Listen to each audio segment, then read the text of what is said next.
नमस्कार दोस्तों, रंगमंच कहानियों का में आपका स्वागत है। तो लीजिए प्रस्तुत है जयशंकर प्रसाद की कहानी अघोरी का मुंह। अघोरी का मुंह। आज तो भैया मूंग की बर्फी खाने को जी नहीं चाहता। यह साग तो बड़ा ही चटकीला है। मैं तो नहीं जगन्नाथ, उसे 2 बर्फी दो तो जरूर ही दे दो। ना, क्या करते हो? मैं गंगा जी में फेंक दूंगा। लो, तब मैं तुम्ही को उल्टे देता, ललित ने कहकर किशोर की गर्दन पकड़ ली। दीनता से भोली और प्रेम भरी आंखों से चंद्रमा की ज्योति में किशोर ने ललित की ओर देखा। ललित ने 2 बर्फी उसके खुले मुख में डाल दी। उसने भरे हुए मुख से कहा, भैया अगर ज्यादा खाकर मैं बीमार हो गया। ललित ने उसके बर्फ के समान गालों पर चपत लगाकर कहा, तो मैं सुधा बिंदु का नाम गरलधारा रख दूंगा। उसके 1 बूंद में 17 बर्फी पचाने की ताकत है। निर्भय होकर भोजन और भजन करना चाहिए। शरद की नदी अपने करारों में दबकर चली जा रही है। छोटा सा बजरा भी उसमें अपनी इच्छा से बहता हुआ नजर आ रहा है। कोई रोक टोक नहीं। चांदनी निखर रही थी। नाव की सैर करने के लिए ललित अपने अतिथि किशोर के साथ चला आया। दोनों में पवित्र सौहार्द है। जाह्नवी की धवलता आज दोनों की स्वच्छ हंसी में चंद्रिका के साथ मिलकर एक कौतूहलपूर्ण जगत को देखने के लिए आवाहन कर रही है। धनी संतान ललित अपने वैभव में भी किशोर के साथ दीनता का अनुभव करने में बड़ा उत्सुक है।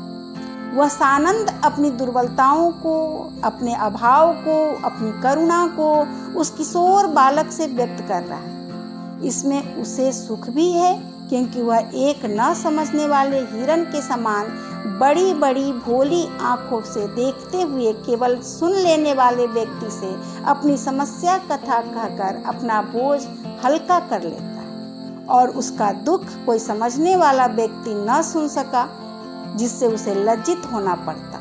यह उससे बड़ा सुयोग मिला। ललित को कौन दुख है? उसकी आत्मा क्यों इतनी गंभीर है? यह कोई नहीं जानता, क्योंकि उसे सब वस्तु की पूर्णता है, जितनी संसार में साधारणता चाहिए। फिर भी उसकी नील नीरद माला सी गंभीर मुखाकृति में कभी कभी उदासीनता बिजली की तरह चमक जाती है। ललित और किशोर बात करते करते, हंसते हंसते अब थक गए हैं। विनोद के बाद अवसाद का आगमन हुआ।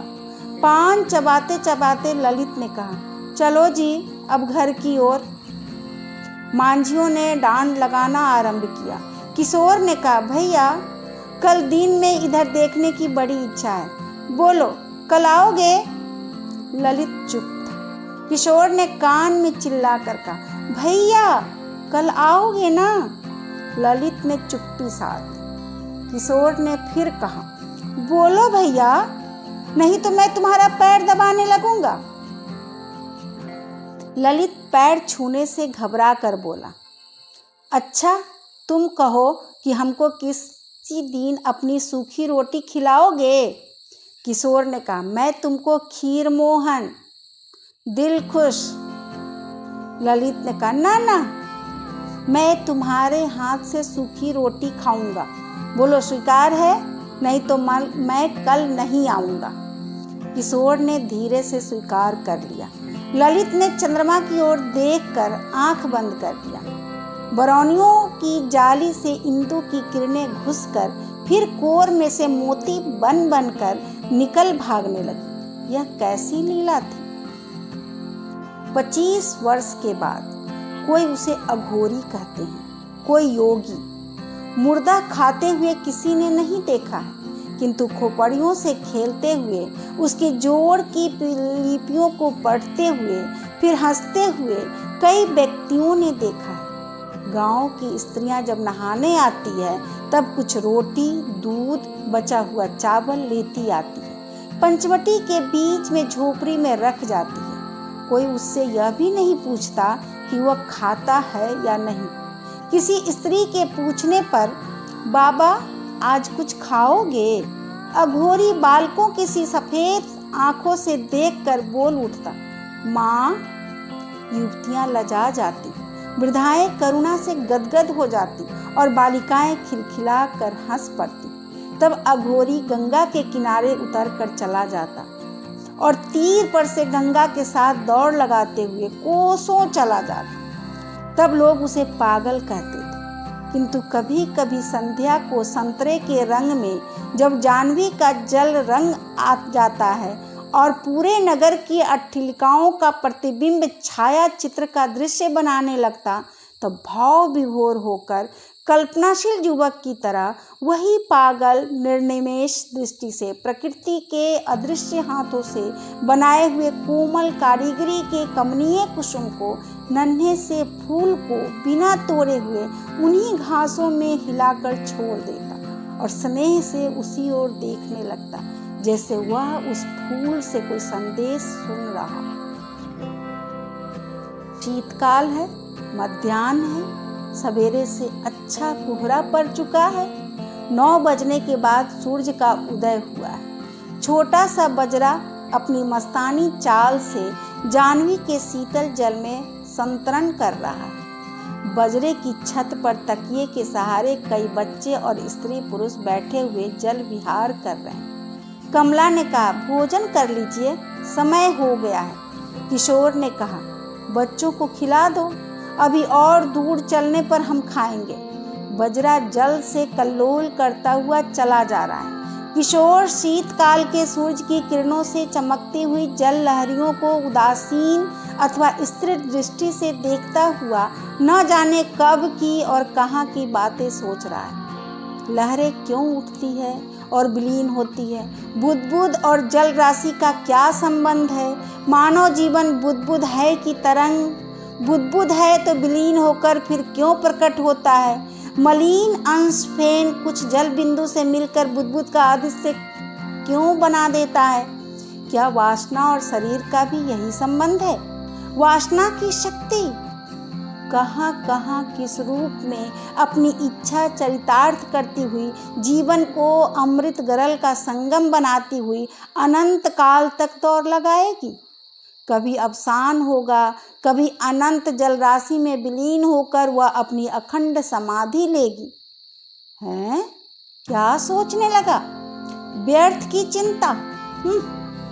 नवल ने कहा, बाबा ऊपर देखो, उस वृक्ष की जड़ें कैसी अद्भुत फैली हुई है। किशोर ने चौंक कर देखा, वह जीर्ण वृक्ष कुछ अनोखा था। और भी कई वृक्ष ऊपर के करारे को उसी तरह घेरे हुए हैं। यहाँ अघोरी की पंचवटी है। किशोर ने कहा, नाव रोक दें, हम यहीं ऊपर चलकर ठहरेंगे, वहीं जलपान करेंगे। थोड़ी देर में बच्चों के साथ किशोर और कमला उतरकर पंचवटी के करारे पर चढ़ने लगा। सब लोग खा पी चुके, अब विश्राम करके नाव की ओर पलटने की तैयारी। मलिन अंग किंतु पवित्रता की चमक, मुख पर रुक्ष केश, कौपिन धारी एक व्यक्ति आकर उन लोगों के सामने खड़ा हो गया। मुझे कुछ खाने को दो। दूर खड़ा हुआ गांव का एक बालक उसे मांगते देखकर चकित हो गया। वह बोला, बाबूजी, यह पंचवटी के अघोरी है। किशोर ने एक बार उसकी ओर देखा, फिर कमला से कहा, कुछ बचा हो तो इसे दे दो। कमला ने देखा तो कुछ पराठे बचे थे, उसने निकाल कर दे दिए। किशोर ने पूछा, और कुछ नहीं है? उसने कहा, नहीं। अघोरी उस सूखे पराठे को लेकर हंसने लगा, बोला, हमको और कुछ न चाहिए। फिर एक खेलते हुए बच्चे को गोद में उठाकर चूमने लगा। किशोर को बुरा लगा। उसने कहा, उसे छोड़ दो, तुम चले जाओ। अघोरी ने हताश दृष्टि से एक बार किशोर की ओर देखा और बच्चे को रख दिया। उसकी आंखें भरी थी। किशोर को कौतूहल हुआ। उसने कुछ पूछना चाहा, किंतु वह अघोरी धीरे धीरे चला गया। किशोर कुछ अव्यवस्थित हो गए। वह शीघ्र नाव पर सबको लेकर चले आए। नाव नगर की ओर चली, किंतु किशोर का हृदय भारी हो गया था। वह बहुत विचारते थे कोई बात स्मरण करना चाहते थे, किंतु वह ध्यान में नहीं आती थी। उनके हृदय में कोई भूली हुई बात चिकोटी काटती थी, किंतु वह विवश थे, उन्हें स्मरण नहीं होता था। मातृ स्नेह से भरी हुई कमला ने सोचा कि हमारे बच्चों को देखकर अघोरी को मोह हो गया। अभी आप सुन रहे थे जयशंकर प्रसाद की कहानी अघोरी का मोह।